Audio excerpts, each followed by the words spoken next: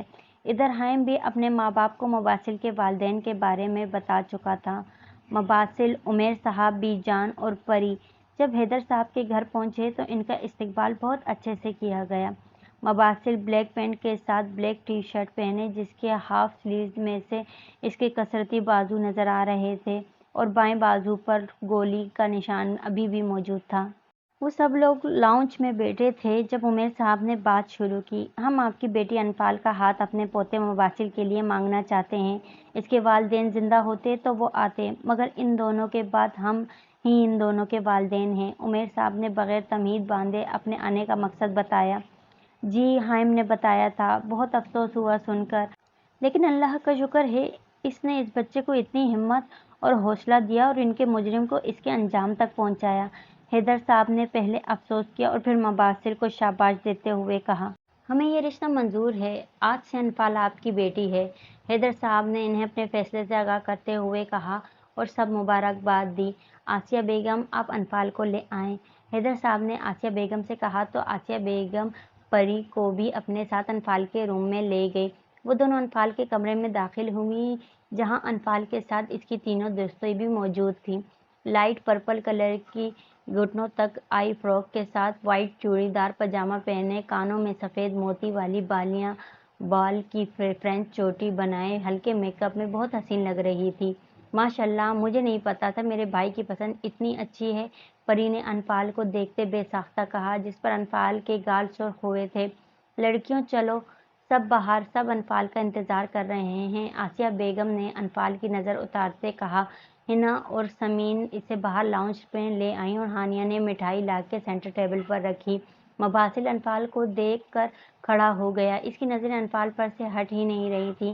انفال نے خود پر کسی کی نظروں کو محسوس کرتے سر اٹھا کے اسے دیکھا، جو سب سے بے نیاز اسے دیکھنے میں مصروف تھا۔ مباسل کی نظروں سے نہ جانے کیوں وہ خود میں سمٹی اور نظریں جھکا گئی۔ انفال کو اس کے ساتھ لا کے بٹھایا گیا۔ آپ اجازت دیں تو ہم منگنی کی انگوٹھی انفال کو پہنا دیں۔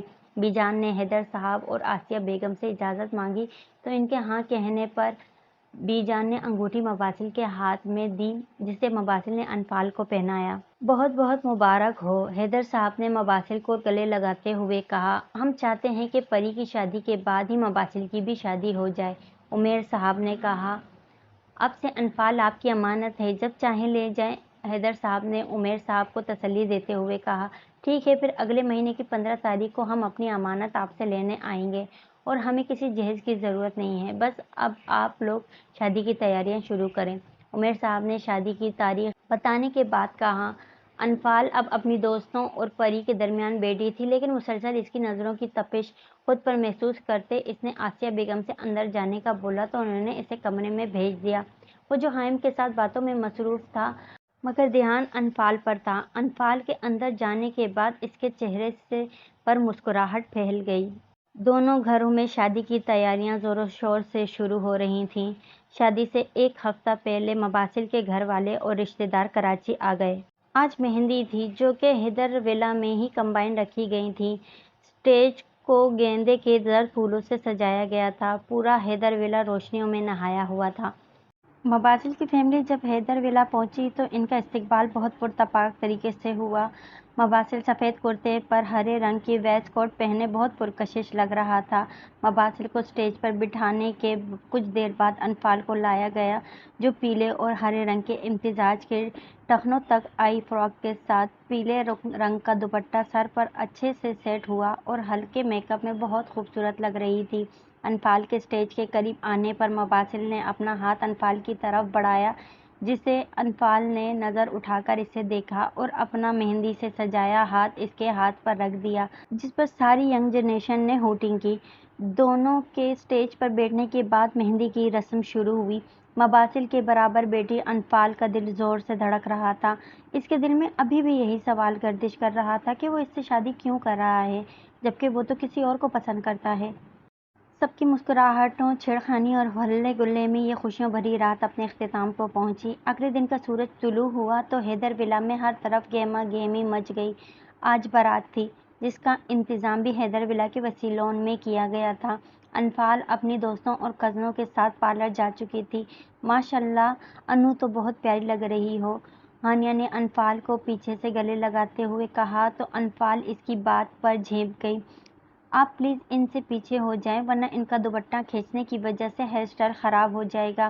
بیوٹیشین نے ہانیہ کو ٹوکا تو وہ منہ بنا کر پیچھے ہوئی، جس پر ہنا اور سمین نے قہقہہ لگایا۔ بارات حیدر ولا پہنچی تو ان کا استقبال بہت گرم جوشی سے کیا گیا۔ وہ آج مہرون شیروانی جس پر گولڈن کڑھائی ہوئی تھی، پاؤں میں کھوسے پہنے کسی ریاست کا شہزادہ لگ رہا تھا۔ اسے اسٹیج پر بٹھایا گیا جہاں مولوی صاحب پہلے سے موجود تھے۔ پارلر سے آنے کے بعد انفال کو اس کے کمرے میں بٹھایا گیا کیونکہ کچھ دیر میں نکاح کی رسم ہونی تھی۔ اس کی آنکھوں میں کرب تھا کہ کاش اس کے ماں باپ آج اس دنیا میں ہوتے تو کتنا خوش ہوتے۔ کچھ دیر بعد نکاح شروع ہوا۔ مباسل آفندی، آپ کا نکاح انفال حیدر سے محض 5 لاکھ روپے سکہ رائج الوقت کیا جاتا ہے، آپ کو قبول ہے؟ مولوی صاحب نے نکاح شروع کیا۔ قبول ہے، آپ کو قبول ہے؟ قبول ہے، آپ کو قبول ہے؟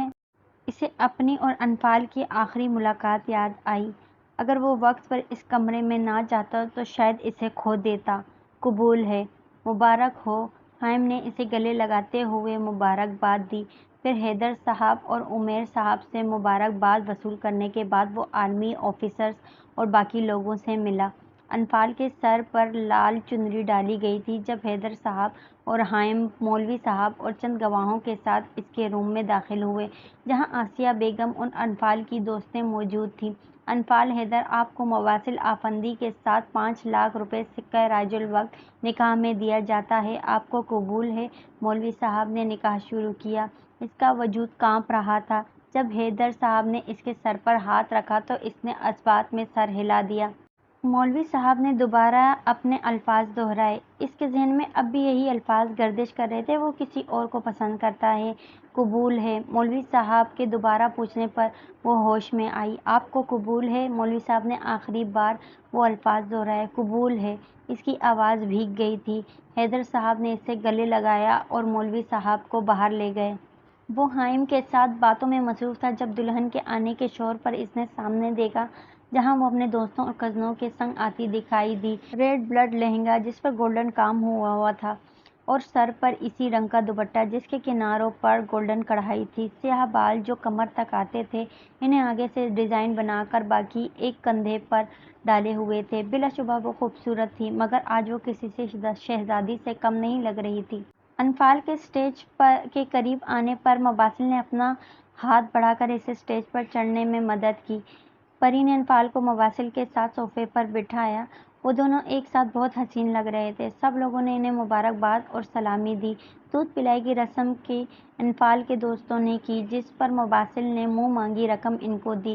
رخصتی کا وقت آیا تو انفال نے اپنے ساتھ باقی سب کو بھی رلایا۔ پھر پریسا اور بی جان نے انفال کو گاڑی میں بٹھا دیا۔ ان لوگوں کو مباسل کے اپارٹمنٹ جانا تھا۔ انفال کو کچھ رسموں کے بعد مباسل کے روم میں لے جایا گیا۔ کمرے کو گلاب کے پھولوں سے سجایا گیا تھا۔ کافی دیر مباسل کا انتظار کرنے کے بعد وہ اپنا لہنگا سنبھالتی اٹھی اور جویلری اتارنے کے بعد ڈریسنگ روم کی طرف بڑھ گئی۔ تھوڑی دیر میں وہ ڈریس چینج کرنے کے بعد بیڈ پر ایک کنارے پر لیٹی اور اپنے اوپر کمبل ڈال کر نیند کی وادیوں میں اتر گئی۔ رات 12 بجے وہ کمرے میں داخل ہوا تو سامنے بیڈ پر لیٹی اس پری پیکر پر پڑی جو دنیا جہاں سے بے خبر خوابوں کی دنیا میں گم تھی۔ ایک اہم فون کال سننے کی وجہ سے اسے دیر ہو گئی۔ وہ فون بند کرنے کے بعد جلدی سے کمرے میں آیا کہ کہیں انفال اس کے انتظار میں بیٹھی ہوگی، مگر کمرے میں آ کے اسے سوتا دیکھ کر وہ سر جھٹکتا ڈریسنگ روم کی جانب بڑھ گیا اور کچھ دیر میں آرام دہ کپڑے پہنے لائٹ آف کر کے وہ بیڈ کی دوسری طرف لیٹ گیا۔ اگلی صبح انفال کی آنکھ کھلی تو نظر اپنے برابر سوئے وجود پر پڑی۔ وہ فوراً ہڑبڑا کے اٹھی جس سے مباسل کی آنکھ بھی کھل گئی۔ کیا کوئی جن دیکھ لیا ہے جو اس طرح اٹھی ہو؟ مباسل نے اس کے اس طرح اٹھنے پر چوٹ کی۔ آپ یہاں کیا کر رہے ہیں؟ انفال نے اس کے سوال کو اگنور کرتے ہوئے پوچھا۔ مباسل نے اس کے اس بے تکے سوال پر نفی میں سر ہلایا۔ محترمہ، یہ میرا گھر ہے اور یہ کمرہ بھی میرا ہے، اس نے انفال کی بات پر طنز کرتے ہوئے کہا اور اٹھ کر باتھ روم میں چلا گیا۔ انفال نے ایک نظر پورے کمرے میں دوڑائی۔ کمرہ زیادہ بڑا نہیں تھا۔ فل سائز کا بیڈ جس کے سامنے والی دیوار پر LED فکس تھی، وہ دیوار کے ساتھ درمیانے سائز کا صوفہ تھا۔ دوسری جانب سنگار میز تھی جس کی ایک طرف 2 دراز تھے، ایک ڈریسنگ ٹیبل اور دوسرا باتھ روم تھا۔ کمرے کا جائزہ لینے کے بعد وہ سنگار میز کے سامنے کھڑے ہو کر اپنے بالوں میں برش پھیرنے لگی، کیونکہ پارلر والی نے جو ہیئر اسٹائل بنایا تھا اس سے اس کے بال کافی الجھ گئے تھے۔ ابھی وہ بال برش کر رہی تھی جب باتھ روم کا دروازہ کھلا۔ انفال نے نظر اٹھا کر اسے دیکھا جو شاید شاور لے کر آیا تھا، کیونکہ اس کے سامنے کے بالوں کی لٹوں سے پانی کی بوندیں گر رہی تھیں۔ نظر لگانی ہے کیا؟ جانتا ہوں بہت پیارا لگ رہا ہوں، مباسل نے اس کے اس طرح خود کو دیکھتے ہوئے کہا، جس پر وہ ہوش میں آئی۔ کچھ زیادہ ہی خوش فہمی ہو رہی ہے، انفال نے سنبھلتے ہوئے کہا۔ کیا کریں، کچھ لوگ ہمیں دیکھ کے ہوش کھو دیتے ہیں، مباسل نے اس کے ہاتھ سے برش لیتے ہوئے کہا۔ وہ اس کی بات کا جواب دیے بغیر پاس سے گزرنے لگی جب مباسل نے اس کی کلائی تھامی۔ چھوڑے میرا ہاتھ، انفال اس کے ہاتھ پکڑنے پر کرنٹ کھا کر مڑی۔ مجھے تم سے بات کرنی ہے، مباسل نے اب کی بار اس کا دوسرا ہاتھ بھی اپنی گرفت میں لیتے ہوئے کہا۔ لیکن مجھے آپ سے کوئی بات نہیں کرنی۔ انفال مسلسل اپنے ہاتھوں کو اس کی مضبوط گرفت سے آزاد کرنے کی ناکام کوشش میں لگی تھی۔ کیوں؟ کسی اور کو چاہتی تھی؟ تم مجھ سے شادی کے لیے ہاں کیوں کی؟ اس نے انفال کی بات پر غصے میں کہا۔ میں کسی اور کو پسند کرتی تھی یا آپ نے مجھ سے شادی ہمدردی میں کی ہے؟ انفال کو تو مانو اس کی بات پر پتنگے ہی لگ گئے۔ تمہیں کس نے کہا کہ میں کسی اور کو پسند کرتا ہوں اور تم سے میں نے شادی ہمدردی میں کی ہے؟ مباسل اس کی بات پر چونک کر بولا۔ آپ کو شاید یاد ہو نہ ہو، مگر مجھے اچھی طرح یاد ہے، آپ نے خود اس دن گاڑی میں کہا تھا کہ آپ کسی اور کو چاہتے ہیں۔ انفال نے اسی کو یاد کرواتے ہوئے طنز سے کہا۔ اف انفال، مجھے نہیں معلوم تھا کہ اس دن کی بات کو تم آج تک سینے سے لگائے بیٹھی ہو۔ مباسل نے اس کے ہاتھوں کو چھوڑتے ہوئے ایک ہاتھ سے اپنے بالوں کو پیچھے کرتے ہوئے کہا۔ اسے نہیں معلوم تھا کہ انفال اس بات کو اتنا سیریس لے گی۔ تو کیا آپ نے مجھ سے جھوٹ بولا تھا؟ انفال نے پیچھے ہوتے ہوئے کہا۔ ہاں، کیوں؟ کیونکہ میں نہیں چاہتا کہ تم مجھے لے کر اپنے دل میں کوئی جذبہ پیدا کرو، اور تمہارے دل میں موجود میرے بارے میں جو احساسات تھے میں ان سے واقف تھا، اور کہیں نہ کہیں میرے دل میں بھی تمہارے لیے وہی جذبات ہیں، لیکن اس وقت میں تمہیں یہ بتا کر ان جذبات کو بڑھانا نہیں چاہتا تھا۔ اس وقت میں صرف اپنے والدین کا بدلہ لینا چاہتا تھا۔ اس سب میں اپنی جان بھی جا سکتے تھا۔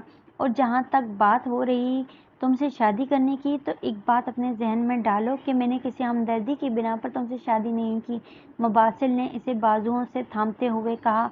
اب تو سب کلیئر ہو گیا ہے یا اب بھی مجھ سے خفا ہو؟ مباسل نے اس کی تھوڑی کو ہلکے سے پکڑ کے اوپر کیا، جس پر انفال نے نظر اٹھا کے اس کی آنکھوں میں دیکھا، جہاں اس کے لیے محبت اس کی آنکھوں میں ظاہر ہو رہی تھی۔ سوری مباسل، میں نہ جانے کیا کیا بول گئی۔ انفال اس کی آنکھوں میں زیادہ دیر نہیں دیکھ پائی اور مباسل کے سینے سے لگ کر رونے لگی، جس پر مباسل نے اس کے گرد اپنے بازوؤں کا حصار باندھا اور اس کے بال سہلانے لگا۔ اچھا، اب رونا بند کرو اور فریش ہو کر آؤ، مباسل نے کچھ دیر بعد اسے خود سے لگ کرتے ہوئے کہا، جس پر وہ سر ہلاتی باتھ روم میں فریش ہونے چلی گئی۔ انفال جب فریش ہو کر باہر آئی تو مباسل کو اپنے انتظار میں پایا۔ مباسل نے انفال کا ہاتھ نرمی سے تھام کر اس میں خوبصورت سا بریسلٹ پہنا کر اس کے ہاتھ اپنے لبوں سے لگائے۔ یہ تمہاری منہ دکھائی، کل رات تو جب میں آیا تو تم سو گئی تھیں، مباسل نے انفال کے شرمائے ہوئے چہرے کو دیکھ کر کہا۔ چلو باہر چلتے ہیں، ناشتہ لگ چکا ہے، اور وہ سر ہلاتی اس کے پیچھے ڈائننگ ہال کی طرف بڑھ گئی۔ سب ناشتے پر ان کا انتظار کر رہے تھے۔ وہ دونوں اسٹیج پر بیٹھے تھے۔ آج ان کا ولیمہ تھا جو لاہور کی ایک مارکی میں ارینج کیا گیا تھا۔ انفال بیج رنگ کی میکسی زیب تن کیے تھی، جبکہ مباسل نے بلیک پینٹ کوٹ پہنا ہوا تھا۔ مباسل نے آگے ہو کر انفال کے کان میں کچھ کہا، جس پر وہ کھلکھلا کر ہنسی تھی اور کیمرہ مین نے اس منظر کو اپنے کیمرے میں محفوظ کیا۔ ان دونوں کو مسکراتا دیکھ چاند تاروں نے ان کے ہمیشہ مسکرانے کی دعا کی۔ اور محبت اور انتقام کی یہ داستان ختم ہوتی ہے۔ تو دوستوں، امید کرتی ہوں کہ آپ کو کہانی پسند آئی ہوگی۔ اگر آپ کو کہانی پسند آئی ہے تو کہانی کو لائک اور میرے چینل کو سبسکرائب ضرور کیجیے گا اور بیل آئیکن دبا دیں تاکہ آنے والے اگلی داستان کی نوٹیفیکیشن آپ تک پہنچ جائے۔ آنے والی اگلی داستان عشق یارم ہے۔